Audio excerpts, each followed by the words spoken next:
दिखाई दे रहा है। प्रदेश में 390 नए कोरोना पॉजिटिव मरीज मिले हैं। 236 मरीज स्वस्थ होकर डिस्चार्ज हुए।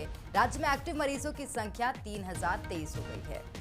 तो आपको बता दें कि छत्तीसगढ़ में एक बार फिर से कोरोना की रफ्तार तेजी से बढ़ रही है और नए मरीज जिनकी संख्या तकरीबन 390, जिनमें दुर्ग में 69, राजनांदगांव में 14 मरीज सामने आए हैं। इधर राजधानी रायपुर में 161 नए पॉजिटिव मरीज मिले हैं। बालोदाबाजार में 3 और ये संख्या कोरबा में 7 है।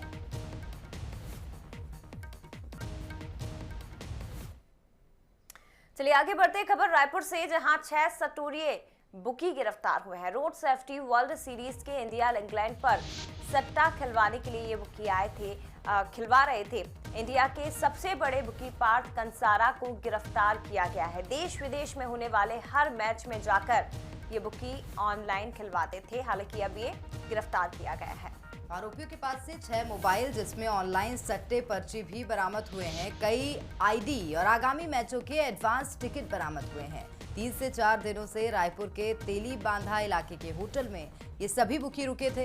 पुलिस पूछताछ में जुटी हुई है। तेली बांधा थाना पुलिस की ये कार्रवाई है। तो रोड सेफ्टी वर्ल्ड सीरीज इस वक्त छत्तीसगढ़ की राजधानी रायपुर में चल रही है और इसी पर सट्टा खिलवाने के लिए बुकी आए थे। इंडिया के सबसे बड़े बुकी पार्थ कंसारा को गिरफ्तार कर लिया गया है, जिनसे पूछताछ फिलहाल की जा रही है।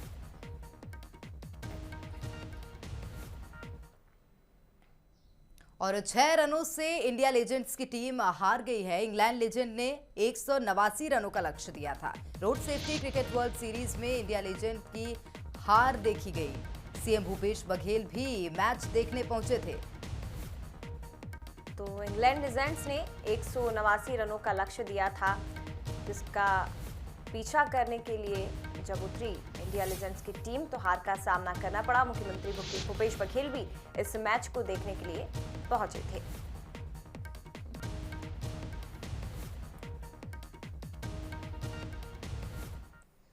चलिए आगे बात करते हैं जशपुर की। पुलिस को बड़ी सफलता हाथ लगी है। 47,000 के नकली नोट पुलिस ने बरामद किए हैं।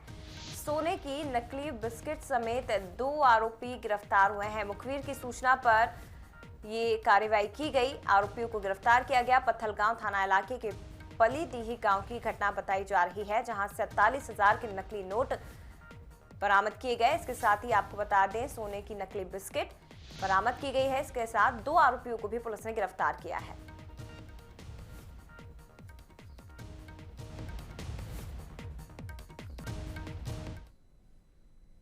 और आगे बढ़ेंगे। छत्तीसगढ़ विधानसभा के बजट सत्र के समय पूर्व अवसान को लेकर नेताओं में जुबानी जंग छिड़ गई है, जिसमें सीएम भूपेश बघेल और नेता प्रतिपक्ष धर्मलाल कौशिक आमने सामने आ गए। सीएम भूपेश ने कहा, पहली बार विपक्ष की गुटबाजी की वजह से समय से पूर्व अवसान हुआ है। विपक्ष के कुछ विधायक नेता प्रतिपक्ष बनना चाहते हैं, इसलिए विपक्ष बटा हुआ नजर आया। हालांकि इस पर विपक्ष की तरफ से भी जवाब दिया गया। धर्मलाल कौशिक ने कहा कि विपक्ष हर मुद्दे पर चर्चा के लिए तैयार था, लेकिन सत्ता पक्ष मुद्दों पर चर्चा कराने से पीछे हट गया। देखिए, इसमें तो हम लोगों ने पूरी व्यवस्था रखी थी और 24 मार्च तक के बजट सत्र चलना था। विपक्ष विधानसभा आते रहे, विपक्ष के सदस्य आते रहे, प्रश्न भी करते रहे, शून्यकाल में भाग लेते रहे, लेकिन अनुदान मांग में उन्होंने चर्चा नहीं की। तो सरकार के पास जो शासकीय कार्य है वो समाप्त हो गया, तो विधानसभा समाप्त करना पड़ा। ये भारतीय जनता पार्टी के जो अंतर विरोध है उसके कारण से हुआ है। देखिए, जल्दी खत्म हो रहा है। आपको भी मालूम है कि सामने असम के चुनाव हैं और जिस प्रकार से यहाँ पर कार्रवाई चल रही थी उसको भी आप लोगों ने देखा है। सरकार खुद नहीं चाहती थी कि चर्चा हो, सरकार खुद नहीं चाहती थी कि उस पर समय में पूरा डिबेट हो। वास्तविक में बहुत सारे ऐसे विषय आते हैं जो चर्चा के दौरान में जानकारी में लाई जाती है और उसके बाद में मंत्री आश्वस्त करते हैं कि नहीं, हम इस पर विचार करेंगे, आने वाले समय में इसको हम लोग दिखवाएंगे। इस प्रकार से बहुत सारे लाभ होता है चर्चा करने के बाद में, उससे सरकार वंचित हो गई। और सीएम भूपेश बघेल ने विधानसभा की कार्रवाई के बाद विपक्ष पर निशाना साधा और कहा कि विपक्ष यहाँ कुछ और बात करता है और वहां कुछ और कहता है, जिसका खामियाजा पूरे प्रदेश को भुगतना पड़ता है। इसके साथ ही मुख्यमंत्री भूपेश बघेल ने कहा कि हम हर वर्ग को साथ लेकर चले हैं। जैसा हमारा घोषणा पत्र है उसी के हिसाब से हम हमेशा प्रदेश के विकास पर काम करते हैं। चाहे युवा हो चाहे महिला हो, सभी वर्ग उससे पीड़ित थे। चाहे व्यापार और उद्योग जगत के लोग भी बहुत ही दुखी थे, वो बोल नहीं पाते थे और उन सब से बात करके हमने घोषणा पत्र बनाई और घोषणा पत्र के अनुरूप हम लगातार काम करते जा रहे हैं। जितने भी और उससे घोषणा पत्र के अतिरिक्त भी गोधन न्याय योजना हमारे घोषणा पत्र में नहीं था, लेकिन हमने उसे लागू किया ताकि लोगों को उसका लाभ मिल सके। बहुत सारी चीज़ें हैं जो हम लोगों ने नहीं कहे थे, लेकिन प्रदेश के हित में जो है वो सारे फैसले लिए हैं और लगातार लेते जा रहे हैं। ये विपक्ष यहाँ कुछ बात करते हैं, दिल्ली में जाकर कुछ और बात करते हैं, उसका खामियाजा पूरे छत्तीसगढ़ को हो रहा है। कई बार हम लोग जब विपक्ष में थे, अनेक बार आसंदी से हम लोग मांग करते थे, अपनी बात रखते थे, लेकिन सीधा टकराव की स्थिति नहीं होती थी। लेकिन इन लोगों ने लगातार जो किया है वो ठीक नहीं। और छत्तीसगढ़ में शराब पर सेस और बठेना में 5 लोगों की मौत मामले में बीजेपी विधायक दल ने राज्यपाल से शिकायत की है। नेता प्रतिपक्ष धर्मलाल कौशिक के नेतृत्व में बीजेपी विधायकों ने राज्यपाल अनुसुईया उइके से मुलाकात की। इस दौरान विधायकों ने मौत मामले में घटना को आत्महत्या का रूप देने की कोशिश का आरोप लगाया है। वहीं शराब पर सेस को लेकर राज्यपाल से पहले महालेखाकार से भी शिकायत की जा चुकी है। घटना हृदय विदारक है, दिल को दहलाने वाली है और जिस प्रकार से घटना को अंजाम दिया गया है, हत्या की आत्महत्या, परिस्थिति जन्य जो साक्ष्य है प्राइमा फेसी वो दिख रहा है हत्या का, लेकिन बनाया गया कहानी जो गढ़ने जा रही है वो है आत्महत्या का। और मान लो यदि आत्महत्या ही यदि मान लिया जाए, यदि मुख्यमंत्री के क्षेत्र में ऐसे 2-2 घटना होए, जहां खुड़मुड़ा की घटना की आज तक गिरफ्तारी नहीं हुई है, आज इसकी गिरफ्तारी नहीं हुई है, सुसाइड नोट की बात करते हैं, परिवार को आज तक दिखाया नहीं गया है और ऐसे में बहुत रहस्यमयी बातों को जन्म दे रही है, आशंकाएं को जन्म दे रही है। हम लोगों ने इस पर स्थगन प्रस्ताव दिया, चर्चा कराई जाए। यदि ऐसे परिवार जहां मुख्यमंत्री के क्षेत्र में आत्महत्या हत्या हो, यदि उसमें चर्चा नहीं कराएगी तो मुझे नहीं लगता कि इससे कोई बड़ा विषय, महत्वपूर्ण विषय इस छत्तीसगढ़ के लिए हो जिस पे चर्चा कराई जाए। और उधर छत्तीसगढ़ बीजेपी में आईटी सेल में नियुक्ति हुई है। विधि प्रकोष्ठ के प्रदेश संयोजक ने आदेश इस संबंध में जारी कर दिया। प्रदेश कार्य समिति और जिला संयोजकों की नियुक्ति की गई है। बीजेपी आईटी सेल के प्रदेश प्रभारी दीपक महास्के ने लिस्ट जारी कर दी।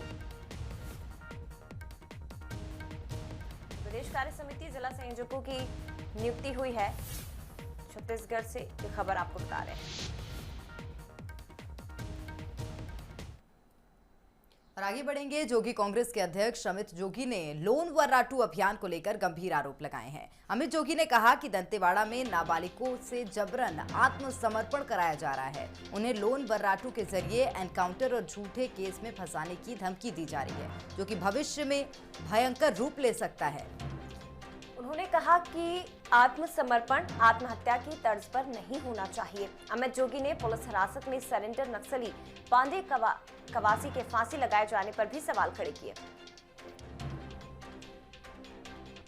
दंतेवाड़ा में सरकार लोन वर्राटू आंदोलन चला रही है, वो दूसरा सलवा जुर्म सिद्ध होने जा रहा है।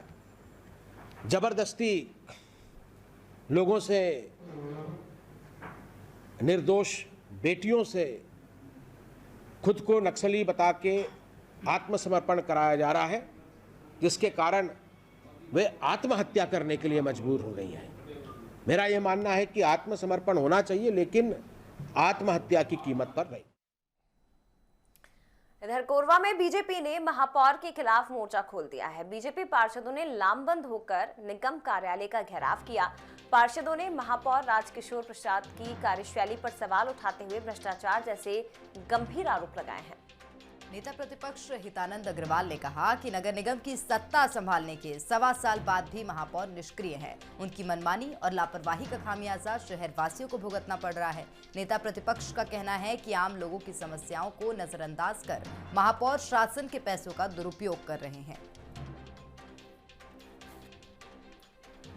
5वें कार्यकाल को 1.25 वर्ष बीत चुके हैं। इन 1.25 वर्ष में और कहीं भी 67 वार्डों में विकास कार्य देखने को नहीं मिल रहा है। महापौर की निष्क्रियता, भ्रष्टाचार, राशि का दुरुपयोग और अवरुद्ध विकास कार्य, इस प्रकार की मांगों को लेके हमारे द्वारा सतत ज्ञापन दिया जाते रहा है, लेकिन महापौर के कानों में जू नहीं रेंग रही है। जो नगर निगम की मूल समस्या है, आज प्रत्येक वार्ड में ना तो नाली बन पा रही है, ना तो रोड बन पा रही है, ना तो स्ट्रीट लाइट लग पा रही है, और जो केंद्र की योजनाएं हैं, सारी योजनाएं बंद कर दी गई हैं। और आगे बढ़ते हैं। पाठ्य पुस्तक निगम के अध्यक्ष और प्रदेश कांग्रेस के प्रवक्ता शैलेश नितिन त्रिवेदी ने बिलासपुर में पत्रकार वार्ता की। उन्होंने बताया कि वो पाठ्य पुस्तक निगम के गोदाम का निरीक्षण करने पहुंचे हैं। दरअसल बीते दिनों राजनांदगांव में पाठ्य पुस्तक गोदाम में कई कमियां सामने आई थी, जिसके बाद मामले में कई निलंबन की कार्रवाई भी की गई थी। और इसके बाद अब प्रबंधन कोई गलती नहीं करना चाहता है, लिहाजा जिसको लेकर निरीक्षण का दौर भी जारी है। बिलासपुर में पाठ्य पुस्तक निगम का एक गोदाम भी है, जहां से यहाँ के जिलों की पुस्तक वितरण का कार्य होता है। मैं उस गोदाम में जाके वहाँ की स्थिति का निरीक्षण करूँगा। हाल ही में राजनांदगांव गोदाम में कुछ अनियमितताएं भी उजागर हुई थी और हम लोगों ने उसमें निलंबन की कार्यवाही भी की है, जांच भी चल रही है। स्वाभाविक रूप से इस निर्णय के पीछे रतनपुर में मां महामाया का दर्शन करने की, इसीलिए मैंने बिलासपुर को सबसे पहले चुना। और स्कूल शिक्षा विभाग के प्रमुख सचिव आलोक शुक्ला की नियुक्ति के मामले में बिलासपुर हाईकोर्ट ने नोटिस जारी किया है। हाईकोर्ट ने नोटिस जारी कर छत्तीसगढ़ शासन और आलोक शुक्ला से जवाब मांगा है। मुख्य न्यायाधीश की डिवीजन बेंच ने मामले की सुनवाई करते हुए ये नोटिस जारी किया है। दरअसल आलोक शुक्ला को स्कूल शिक्षा विभाग में प्रमुख सचिव के पद पर 3 साल के लिए संविदा पर नियुक्ति दी गई थी। इस संविदा नियुक्ति को बीजेपी के रुस्तम भाटी ने जनहित याचिका के जरिए चुनौती दी थी। याचिकाकर्ता की ओर से अदालत को बताया गया कि आलोक शुक्ला नान घोटाले के आरोपी हैं। ऐसे व्यक्ति को राज्य सरकार प्रमुख सचिव के पद पर नियुक्त करना संविदा नियुक्ति में निहित प्रावधानों के विरुद्ध है। मामले की सुनवाई करते हुए हाईकोर्ट ने नोटिस जारी कर 6 हफ्ते के भीतर जवाब पेश करने को कहा है।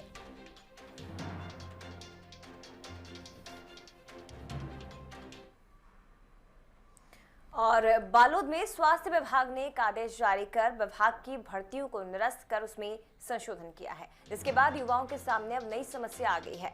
युवाओं के लिए जहां बेरोजगारी एक बड़ी समस्या है, लेकिन वहीं अब उन्हें आर्थिक संकट का भी सामना करना पड़ रहा है।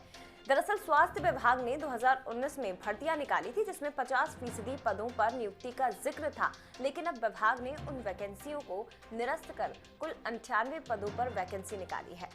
अब युवाओं को नई भर्तियों के लिए दोबारा अप्लाई करना पड़ेगा। युवाओं की माने तो पहले भी वो फॉर्म भर चुके हैं, उसके बाद वो दोबारा अप्लाई करने के लिए उनके पैसों की तंगी का सामना उन्हें करना पड़ रहा है। साथ ही युवाओं ने अपने पुराने फॉर्म के पैसे की भी मांग की है। मामले में मुख्य स्वास्थ्य अधिकारी का कहना है कि पुराने आवेदक अपनी डिमांड ड्राफ्ट वापस ले सकते हैं। जिनका भी यहाँ पे डीडी का पैसा जमा होगा, कृपया एक आवेदन पत्र दे करके अपना डीडी का पैसा वापस, डीडी का जो फॉर्म है उसको ले सकते हैं, अपनी डीडी वापस तुरंत ले सकते हैं। और इस सरकारी अस्पतालों में पेट दर्द, एसिडिटी और गैस के लिए सप्लाई होने वाली पेंटासेट सिरप जांच में घटिया क्वालिटी की पाई गई है। सीजीएमएससी ने बिलासपुर, मुंगेली और गौरेला, पेंड्रा, मरवाही जिलों के सभी अस्पतालों से दवा वापस मंगाई है। अगस्त 2019 में महाराष्ट्र की medical firm glacier pharmaceutical private company ने सीजीएमएससी ने aluminium hydroxide plus magnesium hydroxide syrup लेकर सप्लाई शुरू की थी। ये सिरप जांच में सही नहीं पाई गई। ऐसे में अब सीजीएमएससी ने इस बैच में भेजी गई सिरप को वापस लौटाने के लिए कहा है। लेकिन बताया जा रहा है कि 19 माह से अस्पतालों में बट रही सिरप को बड़ी संख्या में इस्तेमाल किया जा चुका है। हालांकि बचे हुए स्टॉक को अब वापस बुलाया जा रहा है, तो वहीं दवा सप्लायर कंपनी को भी ब्लैक लिस्टेड कर दिया गया है।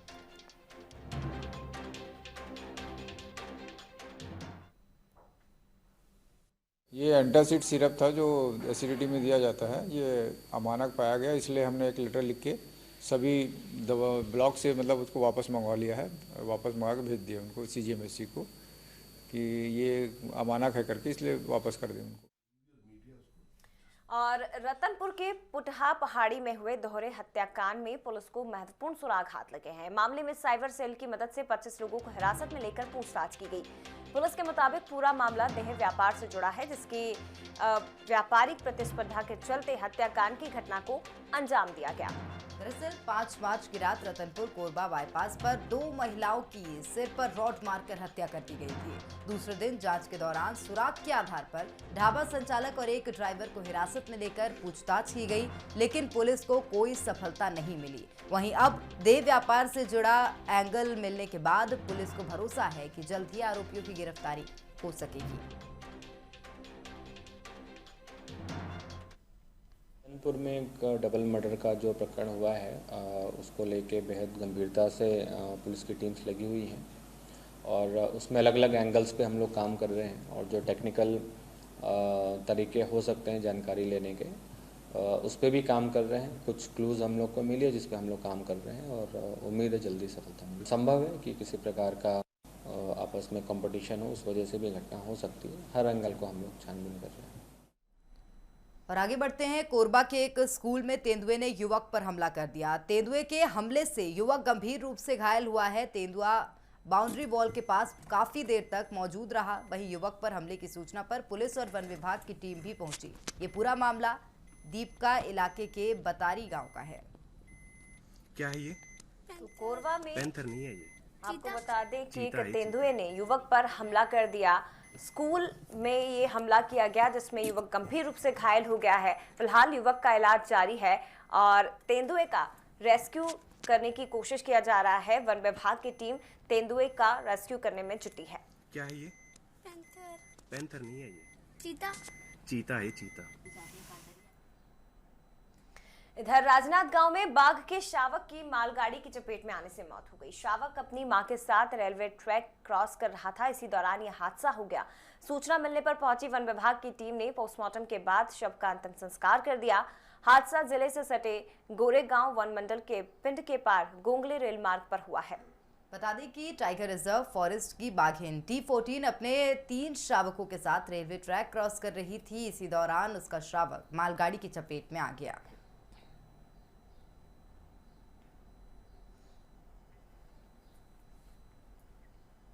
और कवर्धा में करोड़ों की कीमती सरकारी जमीन पर अवैध प्लॉटिंग के मामले में हड़कंप मचा हुआ है। मामले में अब तक बीच का रास्ता निकालकर नाला निर्माण की बात जिम्मेदार अधिकारी कह रहे थे, लेकिन कलेक्टर रमेश शर्मा ने इस मामले में सख्त कार्रवाई की बात कही है।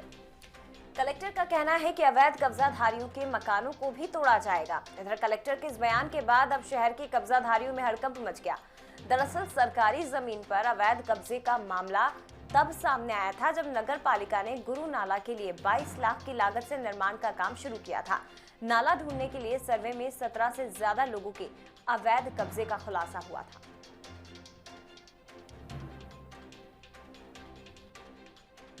शिकायत के बाद हम लोगों ने इसका गुरु नाला का सीमांकन कार्य चालू किया। इस संबंध में नगर पालिका से भी रिक्वेस्ट आया था और डेफिनेटली जिनका भी अतिक्रमण आ रहा है या जिन्होंने भी गुरु नाला के ऊपर अतिक्रमण किया है उस पर अतिक्रमण की कार्रवाई किया है। पहले उनका पक्ष एक बार जरूर सुना जाएगा जी कि उन्होंने उस पर कैसे बनाया, क्यों बनाया जी।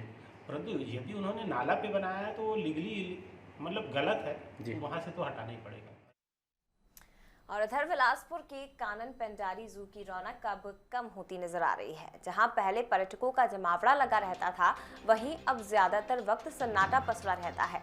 लगातार कम हो रही वन्य जीवों की संख्या के चलते जू में पर्यटकों की संख्या में कमी आ रही है। बताया जा रहा है कि कानन से जीवों को दूसरे जू में भेजा जा रहा है, लेकिन कानन में जीवों को लाने का आंकड़ा बहुत कम है। बता दें कि पिछले 1 साल से कानन से 16 जीवों को देश के कई जू में भेजा गया है, जबकि इसके बदले कानून को सिर्फ 2 ही जीव मिले हैं। तो हालांकि अभी भी कानन में 65 प्रजातियों के 671 वन्य जीव मौजूद हैं। जीवों की कम होती संख्या से यहां आने वाले पर्यटक भी नाराज हैं। उनका कहना है कि प्रबंधन को इस ओर ध्यान देना चाहिए। कानन पेंडारी के जो जीव हैं उनको वहाँ से नहीं हटाया जाना चाहिए, दूसरी जगह नहीं भेजना चाहिए, और बल्कि कोई नई जीव जो हैं जो यहाँ के वातावरण में पल सके उनको लाना चाहिए।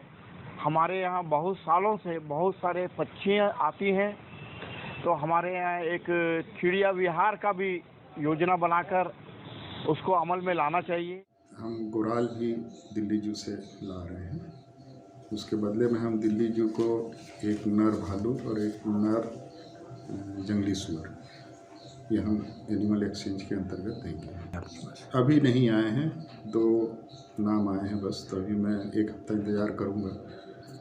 पर्याप्त मात्रा में आ जाएंगे तो उसमें चयन करने में आसानी होती है। और देहरादून की ओर रुख कर लेते हैं। आज 11 बजे बीजेपी विधायक दल की बैठक होगी। बैठक में उत्तराखंड के नए सीएम का नाम तय हो सकता है। मंगलवार को त्रिवेंद्र सिंह रावत ने राज्यपाल को इस्तीफा सौंपा था।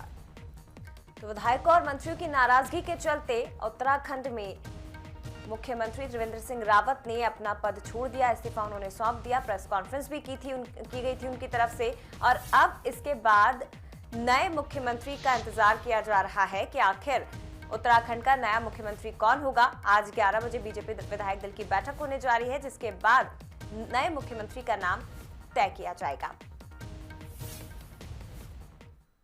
भारतीय जनता पार्टी में ही ये संभव था। एक छोटे से गांव के, एक छोटे से अति साधारण परिवार के एक पार्टी के कार्यकर्ता को पार्टी ने इतना बड़ा सम्मान दिया और 4 साल मुझे सेवा करने का मौका दिया। पार्टी ने विचार किया और संयुक्त रूप से, सामूहिक रूप से ये निर्णय लिया कि मुझे अब किसी और